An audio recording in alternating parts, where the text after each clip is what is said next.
Political survival ang isa sa nakikitang dahilan kaya todo ang pag-push ng minorya na mapalitan si Senate President Tito Soto.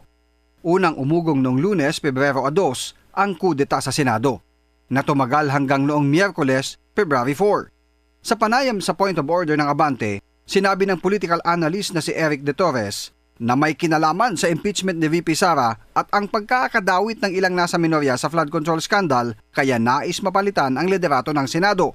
Talagang political survival dahil alam naman natin na lahat ng ito, ang maaaring pagpapalit ay dalawang bagay. Maaaring sinyalis ito sa paghahanda para sa nalalabing impeachment ng susunod kay maaaring kung lumusot sa Kamara yung kay VP Sara. At ikalawa naman, yung pagtingin na kung saan sila mismo o yung failure to protect nga, yung mga kasama nila.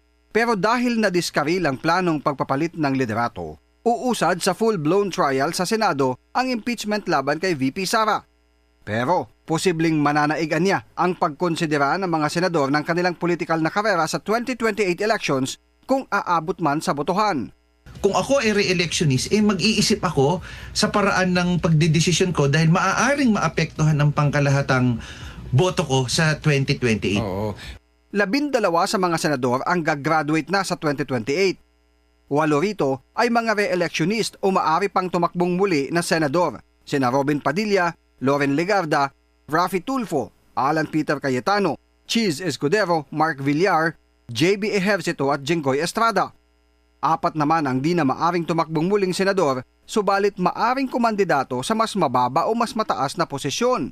Kabilang dito sina Senator Win Gatchalian, Risa Hontiveros, Joel Villanueva at Mig Zubiri.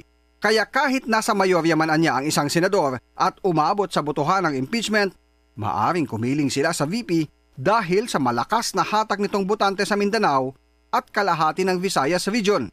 Pero tingin ko pagdating ng botohan, kung lumusot man sa Kamara at nasa kamay na ng mga Senado at mag-proceed ito at magkaroon ng hearing sa Senado, iba ang magiging desisyon regardless ng kung nasa mayorya ang mga senador. Lalo na ang unang konsiderasyon dyan ay ang nalalabing 2028 at kung sila ay re-electionist pagdating sa 2028.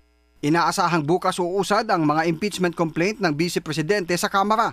Una nang sinabi ni Senate President Tito Soto na kapag naiakyat sa Senado ay forthwith niya itong aaksyonan.